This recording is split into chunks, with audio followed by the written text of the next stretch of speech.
نہیں ہے جس شاعر نے ہمیں تانا دیا ہے، من اپنا پرانا پاپی تھا بچپن سے نمازی بن نہ سکے۔ آپ اس کو بدل کر کے دکھائیں کہ مسجدیں تعمیر ہوئی ہیں، قیامت کے دن یہ پوری مسجد اٹھائی جائے گی اور یہ اللہ کریم کی بارگاہ میں گواہی بھی دے گی۔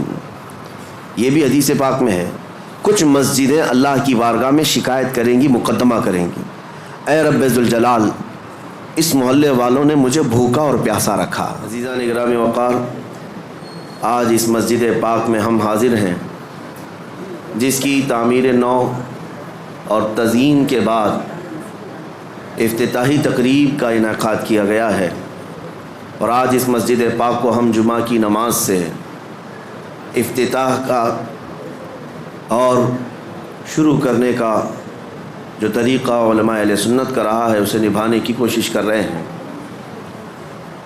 اللہ کے گھر کے متعلق قرآن کہتا ہے انما یعمر مساجد اللہ من آمن باللہ والیوم الآخر، اللہ کی مسجدوں کو وہی آباد کرتے ہیں جو اللہ پر اور آخرت پر ایمان رکھتے ہیں، اور جو نمازوں کو قائم رکھتے ہیں اور زکوٰۃ ادا کرتے ہیں وہی اللہ کی مسجدوں کو قائم رکھتے ہیں۔ اور دنیا کا سب سے بڑا ظالم کون ہے اس کے متعلق بھی قرآن کہتا ہے وَمَنْ أَظْلَمُ مِمَّنْ مَنَعَ مَسَاجِدَ اللَّهِ أَنْ يُذْكَرَ فِيهَا اسْمُهُ وَسَعَى فِي خَرَابِهَا، سب سے بڑا ظالم شخص وہ ہے جو اللہ کی مسجدوں کو اللہ کا ذکر کرنے سے روکتا ہے اور اس کی ویران کرنے کی اور اس کی برباد کرنے کی کوشش کرتا ہے، وہ دنیا کا سب سے بڑا ظالم ہے۔ قرآن عظیم میں ظالم کا ذکر بھی آیا کہ مسجدوں کو ویران کرنے والا ظالم اور مسجدوں کو آباد کرنے والا مومن، اور الحمدللہ آج یہاں مومنین کی جماعت موجود ہے جو اللہ کے گھر کو آباد کرنے کے لیے حاضر آئے ہیں۔ میرے عزیزوں، اس مقدس چمکتی عمارت کی خدمت بعض لوگ یہ سمجھتے ہیں کہ یہ صرف پیسوں کے ذریعے سے یا سیٹھوں کے ذریعے سے ہو سکتا ہے، ایسا بالکل نہیں۔ جب رب تبارک و تعالیٰ منظور کرے وہ ایک ٹھیلا کھینچنے والا مزدور بھی مکمل مسجد کی تعمیر کر سکتا ہے، بلکہ اللہ کریم جس سے خدمت لینا چاہے، اور یہ خدمت بہت بڑی ہے، مساجد کی خدمت بہت بڑی ہے۔ پہلے پارے میں سورہ بقرہ کے اللہ تعالیٰ فرماتا ہے وَعَهِدْنَا إِلَىٰ إِبْرَاهِيمَ وَإِسْمَاعِيلَ، ابراہیم اور اسماعیل علیہ السلام دو ایسے جلیل القدر نبیوں کا ذکر کر رہا ہوں میں جن کا انبیاء اکرام علیہ السلام میں بڑا مقام ہے۔ حضرت ابراہیم ابو الانبیاء ہے، اسماعیل علیہ السلام تو میرے آقا کے جد امجد ہیں۔ حضرت ابراہیم علیہ السلام رسول اللہ کے بعد دوسرا مقام رکھنے والے ہیں تمام انبیاء میں۔ ان دو نبیوں کا ذکر کر کے قرآن میں اللہ فرماتا ہے ہم نے ان دونوں سے، باپ اور بیٹے سے عہد لیا ہے، ابراہیم اور اسماعیل علیہ السلام سے عہد لیا ہے، وعدہ لیا ہے، کس بات کا؟ ان طہرا بیتی للطائفین والعاکفین والرکع السجود، کہ تم دونوں میرے گھر کی صفائی کیا کرو گے۔ اللہ رب العزت وعدہ لیا اپنی مسجد کی صفائی کا، کس سے؟ انبیاء سے، نبیوں سے۔ کس کے لیے صاف رکھو گے؟ طواف کرنے والوں کے لیے، اعتکاف کرنے والوں کے لیے، رکوع اور سجدہ کرنے والوں کے لیے۔ مجھے بتاؤ میرے عزیزو، یہ صرف مسجد کی جھاڑو لگانا خدام اور خادم کا ہی کام نہیں، قرآن کے اعتبار سے انبیاء اکرام علیہ السلام کو یہ شان دی گئی ہے کہ وہ اللہ کے گھر کی صفائی رکھیں گے، اور ابراہیم اور اسماعیل علیہ السلام اس کام کو مکمل طریقے سے ادا کرتے بھی رہے، وہ زندگی بھر خانہ کعبہ مسجد حرام کی خدمت کرتے بھی رہے۔ اب میں آپ کو ایک تاریخی بات بتاؤں کہ یہاں پر ہم مسجد میں آج جمعہ کے لیے حاضر آئے ہیں، ایک روایت سننے کے بعد دل باغ باغ ہو جاتا ہے۔ ابراہیم علیہ السلام جب کھانا معمولی بات نہیں، ابراہیم علیہ السلام دیوار چڑھاتے تھے، اسماعیل علیہ السلام پتھر اور اینٹیں لا کر کے مدد کیا کرتے تھے۔ جب تعمیر مکمل ہوئی، ابراہیم علیہ السلام حضرت تشریف لا رہے ہیں، حضور منانی میاں صاحب قبلہ نواز سرکار مفتی اعظم ہند، آپ حضرات جگہ دے دیں، درود پاک پڑھیں۔ اللہم صلی علی سیدنا و مولانا محمد معدن الجود والکرم وآلہ واصحابہ الکرام وابنہ الکریم وبارک وسلم صلاۃ دائمۃ سرمدا ابدا۔ اللہ کا فضل و احسان ہے، ہماری اس مسجد پاک میں رضوی دولہا تشریف فرما ہے، اور اس مسجد پاک کو نسبت ہے سرکار حضور مفتی اعظم ہند سے، بلکہ مسجد کا نام ہی ہے مفتی اعظم ہند مسجد۔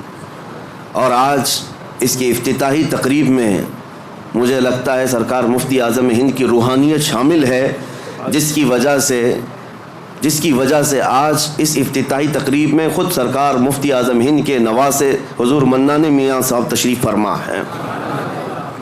شیر رضا اور اعلیٰ حضرت کے نسب میں اور اعلیٰ حضرت کے نسل پاک میں چمکتا ہوا ایک چراغ ہمارے درمیان موجود ہے۔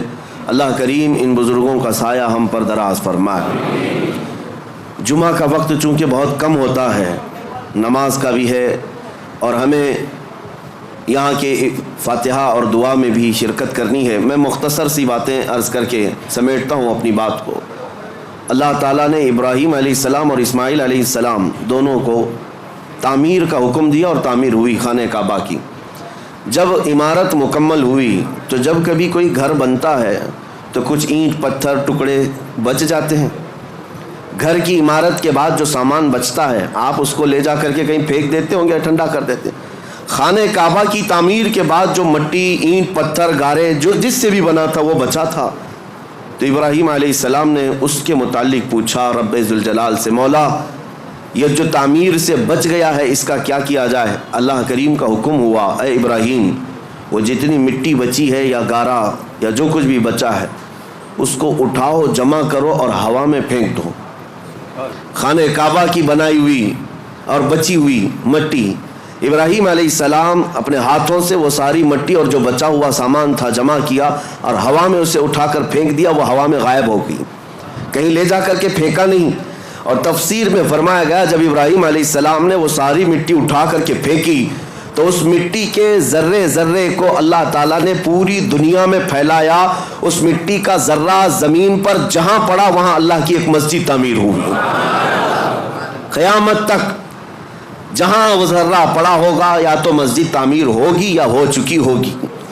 میں اسی لیے کہا کہ اس روایت کو پڑھنے کے بعد یہ فخر ہوتا ہے کہ جس جگہ ہم سجدے کے لیے مسجد میں حاضر آئے ہیں یہاں کا ذرہ بھی خانہ کعبہ کی مٹی سے ضرور ملا ہوگا۔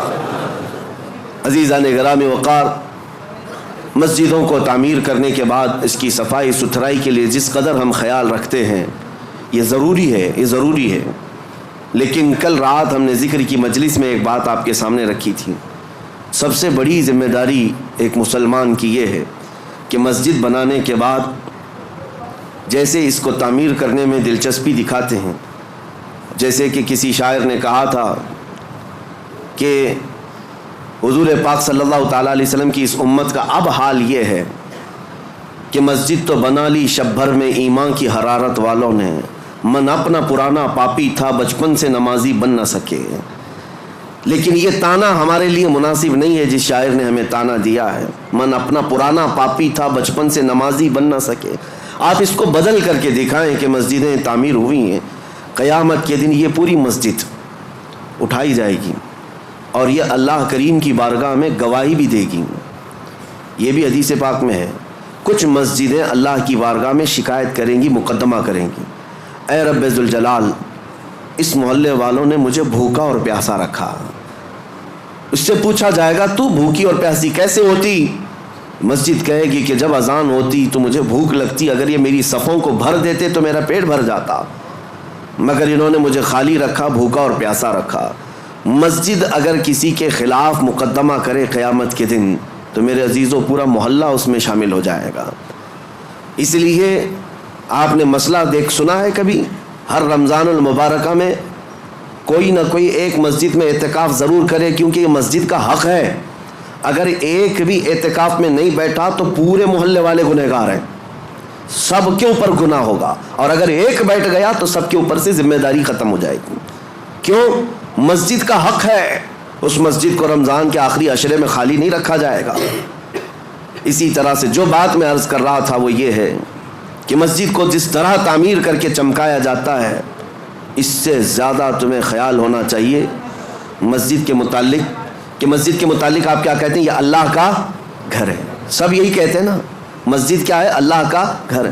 اللہ کا گھر کا مطلب کیا ہے؟ اللہ رہتا ہے، اللہ رہتا ہے نہیں، نسبت کے لیے کہا گیا ہے کہ اللہ کا گھر ہے، اس کا مالک صرف اللہ ہے۔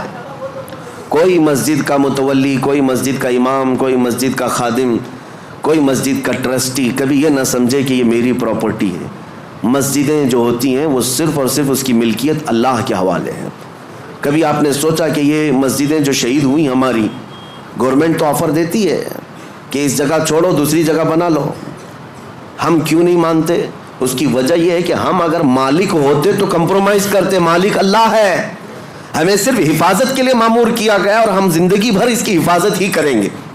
اور آپ کو پتہ ہے جب ابرہا بادشاہ خانہ کعبہ ڈھانے کے لیے آیا تھا کئی 100 ہاتھیوں کو لے کر کے، اس نے مکہ میں سب سے پہلے بڑے بڑے لوگوں کا مال لوٹ لیا اور کئی لوگوں کو قید کیا.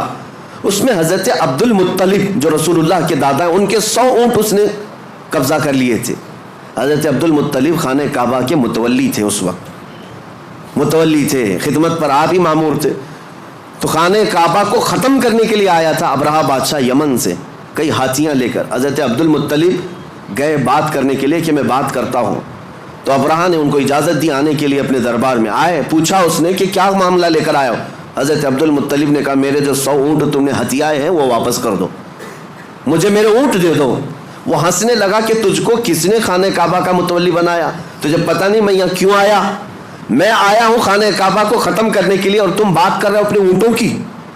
ہونا تو یہ چاہیے تھا کہ تم میرے سے بات کرتا کہ کعبے کو مت ڈھاؤ، کعبے کو مت برباد کرو. حضرت عبد المطلب نے مسکرا کر یہی جواب دیا تھا، اونٹوں کا مالک میں ہوں، اس سے سوال کرنے آیا. کعبے کا جو مالک ہے وہ خود ہی اس کی حفاظت کرے گا. اللہ کریم وہ حفاظت فرمائے گا، ہم تو اس کی خدمت پر مامور ہیں. عزیزان گرامی، یہی نظریہ مسجدوں کی دیکھ بھال کرنے والی انتظامیہ کے ذہن میں رہے کہ ہم مسجد کے مالک نہیں، مسجد کے خادم ہیں اور ہمیشہ رہیں گے. اور دوسری بات جو میں کہنے جا رہا تھا وہ یہ کہ جتنا اس کی عمارت کو چمکایا اس سے کئی زیادہ چمکانے کی جس چیز کو ضرورت ہے وہ کیا ہے؟ میں ایک لفظ آپ سے پوچھا کہ مسجد کو آپ کیا کہتے ہیں؟ اللہ کا گھر ہے. مسجد اللہ کا گھر ہے. یہاں اگر آپ کے سامنے کوئی غلاظت لا کر کے ڈال دے برداشت کریں گے آپ؟ کوئی مسجد کے فرش پر تھوک دے، اپنا رینٹ نکال کر ڈال دے، باہر کی غلاظت لا کر ڈال دے، آپ برداشت کریں گے؟ ذہن میں موجود ہے اللہ کا گھر ہے، پاک ہی ہونا چاہیے. ایک نجاست کا تنکا بھی ہم برداشت نہیں کرتے. کیوں؟ اللہ کا گھر ہے. جبکہ فرمایا گیا حدیث میں قلب المؤمن عرش اللہ، مومن کا دل اللہ کا عرش ہوتا ہے. مومن کا دل اللہ کا عرش ہے. جب مسجدوں کی فرشیاں صاف رکھتے ہو اس سے کئی زیادہ اپنے دل کو صاف رکھنے کی ضرورت ہے. جتنا اس کو چمکایا اس سے زیادہ اپنے دل کو چمکاؤ. جتنا اس کو صاف کیا ہے، زینت دیا ہے، اتنا ہی اپنے دل کو زینت دو. مولانا روم سچ فرماتے ہیں، کعبہ بنائے خلیل اطہر است و دل گزرگاہ رب جلیل است. خانہ کعبہ ابراہیم علیہ السلام کی بنائی ہوئی عمارت کا نام ہے، لیکن دل رب ذوالجلال کی گزرگاہ کا نام ہے. یہاں رب ذوالجلال تمہارے قلب کی طرف نظر فرماتا ہے، اس لیے اس کو پاک رکھنا چاہیے. ہم مسجدوں میں غلاظت برداشت نہیں کرتے تو پھر اپنے دل میں گناہوں کی لذت کے خیالات، کبھی وسوسوں کے انبار، کئی خواہشات کی بہت ساری بھیڑ دل میں کیا کیا جمع کر رکھا. جبکہ مومن کے متعلق کہا گیا وہ اللہ کا عرش ہے. اس اللہ کے عرش کو کیا اسے ناپاک رکھا جا سکتا ہے؟ اس دل کی جتنی صفائی اور پاکی ہوگی اس قدر تم مقامات کو بھی پاتے جاؤ گے. اب آپ کو کیسے پتہ چلے یہ دل پاک ہے یا نہیں؟ اس کی سمپل سی مثال ہے. مسجد میں وضو کرنے کے لیے آتے ہیں، یہ نل لگے ہوئے ہیں وضو کے، ظاہر سی بات ہے اس کی ٹنکی تو کہیں لگی ہوگی، پانی کہیں جمع ہوتا ہوگا، وہیں سے تو نلوں میں آتا ہے. 10-12 نل لگائے ہوں گے وضو کے لیے. نل کھولو، کون سا پانی آتا ہے؟ جو ٹنکی میں ہوگا وہی آئے گا. اگر ٹنکی میں پاک صاف پانی رکھا ہوا ہے تو جو بھی نل کھولو پاک صاف پانی آئے گا. اور ٹنکی میں اگر نجس پانی ہے، میلا پانی ہے، تو کسی بھی نل کو کھولو میلا پانی نکلے گا. یہ مثال اس لیے میں دے رہا ہوں، اپنے دل کی ٹنکی کو سمجھ لو. اگر ہاتھ، پیر، آنکھ، ناک یہ سب اعضاء نل ہیں، یہ سب صحیح کام کر رہے ہیں تو سمجھ لو کہ دل کے اندر سب پاکی صفائی ہے. اور اگر بے حیائیاں ہو رہی ہیں اس کا مطلب ہے کہ دل کی ٹنکی میں نجاست بھری ہوئی ہے. آنکھیں خطا کرتی ہیں، زبان غلاظت بکتی ہے، ہاتھ گناہ کرتے ہیں، پیر گناہ کرتے ہیں، تو اس کا مطلب یہ ہے یہ اعضاء کا کنیکشن دل سے ہے. اگر دل ناپاک ہے تو ہر عضو ناپاکی کرے گا، ہر عضو ناپاکی کرے گا. اسی لیے حدیث پاک میں میرے آقا صلی اللہ علیہ وسلم فرماتے ہیں الا وان فی الجسد مضغۃ اذا صلحت صلح الجسد كله واذا فسدت فسد الجسد كله الا وهي القلب. میرے آقا فرماتے ہیں آگاہ ہو جاؤ، تمہارے جسم میں گوشت کا ایک ٹکڑا ہے، اگر وہ صحیح ہو گیا تو سارے اعضاء، جسم کے سارے پارٹس صحیح ہو جائیں گے، اور اگر وہ بگڑ گیا تو سارے اعضاء بگڑ جائیں گے. وہ کیا ہے؟ حضور فرماتے ہیں وہ دل ہے، وہ تمہارا دل ہے. اسی لیے لقمان حکیم کے لیے حکم ہوا تھا، ایک بادشاہ نے کہا ایک بکری ذبح کرو، اس میں جو سب سے اچھی چیز ہے وہ لے آؤ. آپ نے ذبح کیا اور دل لے جا کر بادشاہ کے پاس رکھا، کہا پورے جسم میں سب سے اچھی چیز یہ ہے. بادشاہ نے دوسرے دن ایک بکری دی اور کہا سب سے بری چیز نکال کر لاؤ. دوسرے دن ذبح کیا اور پھر دل لے جا کر کے بادشاہ کے سامنے رکھا، کہا یہی سب سے بری چیز ہے. اگر صحیح ہو گئی تو سب سے اچھی چیز جسم میں دل ہے، اور اگر بگڑ گیا تو سب سے بری چیز دل ہے. میں آج اس بات کو اس لیے عرض کر رہا ہوں کہ جتنا مسجدوں کی صفائی پر خیال رکھنا ضروری ہے، اتنا اپنے دل کی صفائی پر بھی ضروری ہے. اگر اس کو آپ نے ناپاک ہی رکھا اور ایسی آوارہ رکھا تو 1000 سجدے کرنے کے بعد بھی تمہارا دل ناپاک ہی رہ جائے گا. مجھے وہ بات یاد آتی ہے کہ بعض حضرات بہت ساری چیزیں صاف کرتے. ایک گاؤں میں کنویں میں کتا گر گیا تھا اور مولانا صاحب سے آ کر انہوں نے مسئلہ پوچھا کیا کیا جائے. شریعت کا مسئلہ ہے کہ چوہا گرے تو اتنے ڈول پانی نکالو، بلی گری تو اتنے ڈول، کتا گرے تو پورا پانی نکال دو. کنویں کا پورا پانی نکال دو، نجس ہو گیا ہے. گئے گاؤں والے، پورا پانی نکال دیا. چند دنوں کے بعد پھر پانی بھرتا ہے کنویں میں، پھر بھر گیا تو اس میں کتے کے بال وال سب نظر آنے لگے. مولانا صاحب نے، مفتی صاحب نے پوچھا کہ یہ کیا ہے، ابھی بھی تو ایسی چیز بدبو آ رہی. کہا کہ حضرت ہم نے پانی تو پورا نکالا، کتا ابھی اس کے اندر ہی ہے. آپ نے کب کہا ہم کو کہ کتا بھی نکالو؟ تو انہوں نے کہا میرے کہنے کا مطلب یہ ہے کہ جس سے نجاست بھری تھی پہلے وہ چیز نکالتے، بعد میں پانی نکالتے. بات ایسی ہے کہ ہم اپنے اعضاء کو سنوارنے میں تو لگے ہیں. تم اپنے ہاتھ پیر، آنکھ اور ناک اور زبان کو سنوار تو لیتے ہو، لیکن دلوں کے اندر جو نجاست کا کتا مرا ہوا ہے، اس کتے کو جب تک نکالا نہ جائے گا بدبو ہمارے اعضاء سے آتی رہے گی. اس لیے میرے عزیزوں، سب سے پہلے اپنے دلوں کی صفائی. مجھے ایک بات یاد آتی ہے، اللہ کریم جب موقع دے میں اس مسجد کی جھاڑو بھی لگانے پر فخر محسوس کروں. اسی نہیں، کسی بھی مسجد کی. اللہ کریم اس سے مقامات بلند عطا فرماتا ہے. آپ آتے ہیں مسجد میں نماز پڑھنے کے بعد، کوئی یہاں پر خادم کہاں ہے، امام کہاں ہے، مؤذن کہاں ہے، ان کو چلاتے مت بیٹھو. اگر کچرا دکھا تو سب سے پہلے بڑھ کر کے اٹھاؤ اور خود صاف کرو. اس حصے میں تم بھی شامل ہو جاؤ. یہ نہیں کہ یہاں آ کر کے فلاں کہاں ہے، تنخواہ کیوں لیتا ہے، یہ صفائی کیوں نہیں رکھتا. تم آرڈر دینے والے نہیں ہو، وہ اللہ کریم کے گھر کی عبادت اور خدمت میں لگا ہوا ہے.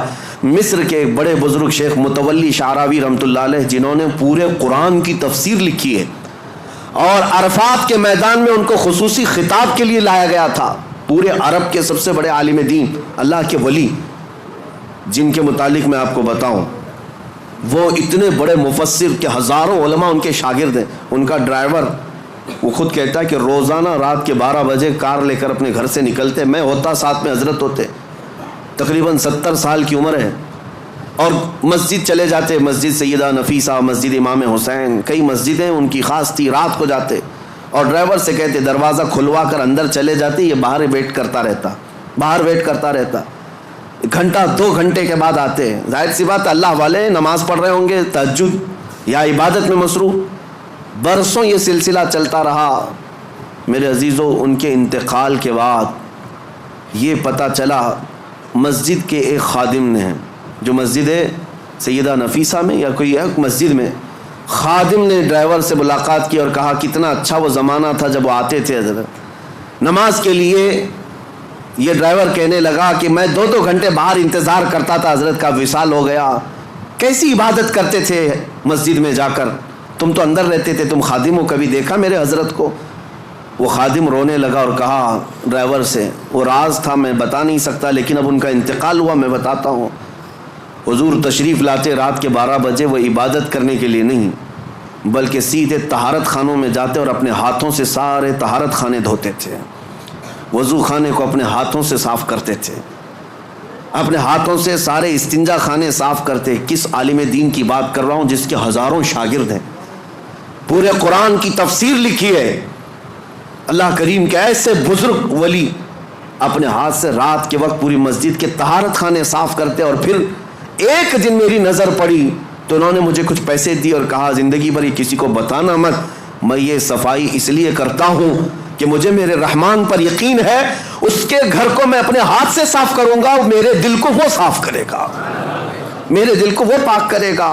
اور اللہ نے ایسا پاک کیا کہ جب وہ بزرگ شیخ متولی شعراوی رحمۃ اللہ علیہ کے انتقال کا وقت آیا، میں آپ کو بتاؤں ہمارے اساتذہ موجود تھے جنہوں نے کہا سرانے کے پاس کئی علماء کھڑے تھے، وہ بستر پر لیٹے ہوئے تھے، اچانک آپ نے کہا کہ ہٹ جاؤ تم سب یہاں سے، سرانے کے پاس سے ہٹ جاؤ، وقت کے بڑے بڑے لوگ کھڑے تھے۔ اس کے بعد اچانک انگلی اٹھائی، کہا اشہد ان لا الہ الا اللہ واشہد انک رسول اللہ۔ کلمہ طیبہ اسے نہیں پڑھتے، اشہد ان محمدن رسول اللہ، میں گواہی دیتا ہوں کہ اللہ کے سوا کوئی معبود نہیں، اور گواہی دیتا ہوں محمد صلی اللہ علیہ وسلم اللہ کے رسول ہے۔ کلمہ یہی ہے، پڑھتے ہوئے دنیا سے جائیں۔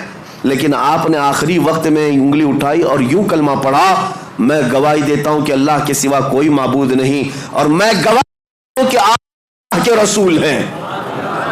یہ اس وقت بندہ کہتا ہے جب رسول اللہ کو اپنے سامنے دیکھ رہا ہو، جب اپنے سامنے دیکھ رہا ہو تب یہ کہہ سکتا ہے انک رسول اللہ، آپ اللہ کے رسول ہیں۔ پھر ان کا وصال ہوا۔ علماء کرام کہتے ہیں کہ ہم نے ایسی موت کسی کی نہیں دیکھی جو انگلی اٹھا کر خود رسول اللہ کو دیکھ رہا ہو اور دنیا سے جا رہا ہو۔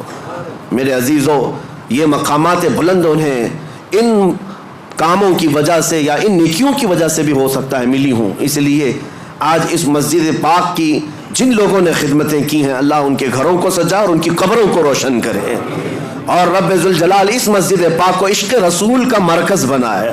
یہاں سے خرافات نہ ہوں، فتنے نہ ہوں، جھگڑے فسادات نہ ہوں، بلکہ مسجدوں کے متعلق حدیث پاک میں ایک بات آتی ہے، اس لیے ڈر لگتا ہے۔ اللہ کے رسول صلی اللہ علیہ وسلم نے ارشاد فرمایا قیامت کے قریب مسجدیں خوب سجائی جائیں گی لیکن عبادت کرنے والے نہیں ہوں گے، اور وہ ہم آج دیکھ رہے ہیں ہر جگہ ہے۔ لیکن اس کا مطلب یہ نہیں کہ مسجد کو سجانا نہیں چاہیے، سجائیں، اپنے گھر سے زیادہ سجائیں، لیکن ساتھ اس مسجد کی رونق اور زینت یہاں ہونے والے کاموں سے ہے۔ اگر عبادات مکمل ہو رہی ہیں، نمازیں صحیح ہو رہی ہیں، اس کے علاوہ اللہ کے ذکر ہو رہے ہیں، رسول پاک صلی اللہ تعالیٰ علیہ وسلم کے بارگاہ میں سلام، یہ سب چیزیں ہو رہی ہیں، تو گویا کہ آپ نے مسجد کا حق ادا کیا ہے، مسجد کا حق ادا کیا۔ اللہ کریم ہم سب کو اس مسجد پاک کا حق ادا کرنے کی توفیق عطا فرمائے۔ آخری بات جہاں تم سجدے کرتے ہو ان صفوں میں ہے، میرے آقا صلی اللہ علیہ وسلم کی حدیث ہے، اس کا مفہوم میں عرض کر رہا ہوں، جس دن تمہارا انتقال ہوگا، کوئی روئے یا نہ روئے، مسجد کا وہ ٹکڑا تمہارے غم میں روتا ہے۔ جہاں تم سجدہ کرتے تھے تمہاری جدائی کے غم میں وہ ٹکڑا روتا ہے، وہ مصلی روتا ہے۔ اللہ کریم کی بارگاہ میں عرض کرتا ہے کہ مولا اس کی پیشانی کے سجدوں سے مجھے قرار تھا، مجھے سکون تھا، آج وہ چلا گیا، مجھے بے قراری ہے، بے اطمینانی ہے۔ اس لیے میرے عزیزو ان ٹکڑوں کو وفادار سمجھو۔ دنیا تمہارے مال کی پرستار ہو سکتی ہے، تمہارے عہدے اور منصب کے دیکھ کر کے ہو سکتا ہے دوست بن جائے، لیکن یہ زمین کے ٹکڑے اگر تمہاری دوستی کرتے ہیں تو فقط تمہارے سجدوں کی وجہ سے کرتے ہیں، تمہارے سجدوں کی وجہ سے یہ تم سے دوستی کرتے ہیں۔ اور جس دن انتقال ہو، جنازہ جا رہا ہو، دنیا روتی ہے یا نہیں روتی اس سے مطلب نہیں، مجھے اس بات کا احساس ہے کہ یہ مسجد کا وہ ٹکڑا میرے غم میں روتا ہے جس پر میں سجدے کیا کرتا تھا۔ آؤ ان مسجدوں کو سجدوں سے آباد کرو۔ کیوں تمہیں سجدے لمبے لگنے لگ گئے، بھاری لگنے لگ گئے؟ لوگ تو یہی شکایت کرتے ہیں امام صاحب بہت لمبا سجدہ کرتے ہیں، لمبے سجدے کرتے ہیں، بستر پہ 8 گھنٹہ سوئے رہتے الٹا، کبھی بھاری نہیں لگا؟ اللہ کریم کی بارگاہ میں خشوع و خضوع سے 3 منٹ بہت بھاری ہو جاتے، یہ دل کا بوجھ ہے۔ آؤ، اقبال نے سچ کہا تھا، آج اس کا حاصل ہم دیکھتے ہیں، وہ ایک سجدہ جسے تو گراں سمجھتا ہے، بھاری سمجھتا ہے، وہ ایک سجدہ جسے تو بھاری سمجھتا ہے، 1000 سجدوں سے دیتا ہے آدمی کو نجات۔ ادھر ادھر جھکنے سے یہ سجدہ بچا لیتا ہے، اس پیشانی کو ایک ہی جگہ جھکاؤ، ہر جگہ جھکنے سے اللہ محفوظ رکھے گا۔ اللہ کریم ہماری عبادتوں کو قبول فرمائے۔ رب ذوالجلال احسن الخالقین مولا یہاں جتنے حاضرین ہیں سب کی عبادت کو قبول فرما لے۔ اس مسجد کو مولا قیامت کے دن ہماری سفارشی بنا، ہماری عبادتوں کا گواہ بنا، ہمارے بخشش کا ذریعہ بنا۔ وآخر دعوانا ان الحمد للہ رب العالمین۔